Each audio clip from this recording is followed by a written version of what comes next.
যে content monetization, এই content monetization সেটআপটি কারা কারা পাবেন? আসলে আপনাদের অনেকের মাঝখানেই চিন্তা আছে যে আসলে আমি পাবো কিনা, বা এই তো একজন পেলো, আমি কি পাবো কিনা, বা একজনে পেয়ে গেছে, আপনার এখন দেখে মনে হচ্ছে যে আসলে আপনি পাবেন কিনা। তো যাই হোক, এটা নিয়ে মূলত আজকের ভিডিও যে আপনারা হচ্ছে কন্টেন্ট মনিটাইজেশনটা পাবেন কিনা, বা কে কে পাবে, বা কারা কারা পাবে, কোন শ্রেণীর মানুষ পাবে। তো যাই হোক, চলুন ভিডিওটা শুরু করা যাক। বা আমার চ্যানেল নতুন হয়ে থাকলে চ্যানেলটাকে অবশ্যই লাইক, কমেন্ট, শেয়ার করতে ভুলবেন না, এবং সাবস্ক্রাইব অবশ্যই করে যাবেন। যাই হোক, আপনারা যারা ফেসবুক পেজ বিষয়ে কোর্স করতে যাচ্ছেন, আমার কোর্সে জয়েন হতে পারেন খুবই কম টাকায়, এবং ছেলে মেয়ে উভয়কে বোঝানো হয়। ফেসবুক পেজের A to Z সম্পূর্ণ আপনাদেরকে বুঝিয়ে দেওয়া হবে। চাইলে কোর্সে জয়েন হতে পারেন, হোয়াটসঅ্যাপে দেওয়া নাম্বারে যোগাযোগ করতে পারেন বিস্তারিত জানার জন্য। চলুন ভিডিওটা শুরু করা যাক। কন্টেন্ট মনিটাইজেশন ফেসবুকের নতুন একটি টুলস।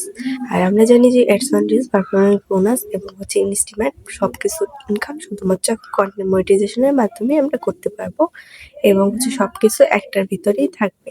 এখন কথা হলো যে এখন এটা পাবেন কারা কারা।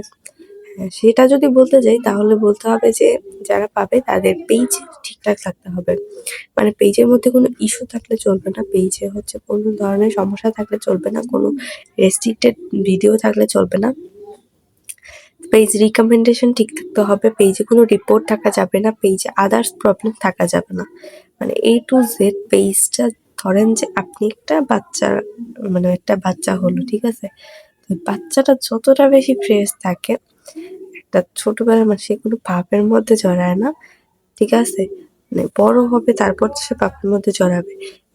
সেইম ভাবে হচ্ছে, মানে আপনি যদি হচ্ছে ইয়াটা দেখেন যে ওই পেজটাকেও যদি আপনি ওইভাবে দেখেন, তাহলে আমি বলবো যে পেজটা ওরকমই ফ্রেশ হতে হবে একদম। পেজটা যদি ঠিকঠাকভাবে আপনার ওইভাবে ফ্রেশ রাখতে পারেন আপনি, তাহলে আপনার হচ্ছে কন্টেন্ট মনিটাইজেশন আপনি পাবেন।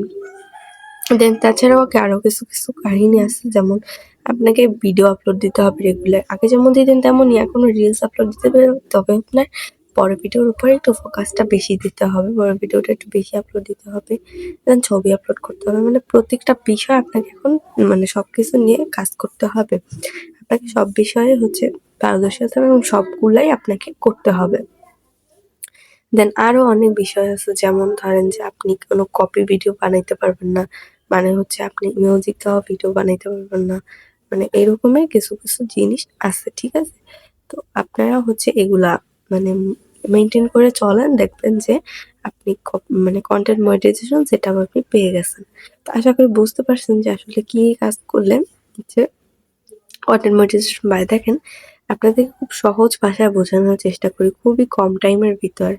অন্য কেউ হলে হয়তোবা এই ভিডিওটা 10-15 মিনিট বানিয়ে ফেলতো। যাই হোক, এত কম সময় যেহেতু আপনাদেরকে আমি এত কিছু শিখানোর চেষ্টা করতেছি, যারা যারা ভিডিওটা দেখবেন অবশ্যই ভিডিওটা শেয়ার করে দিবেন। কষ্ট করে ভিডিও বানাইতে হয়। ধন্যবাদ সবাইকে ভিডিওটা দেখার জন্য। আল্লাহ হাফেজ।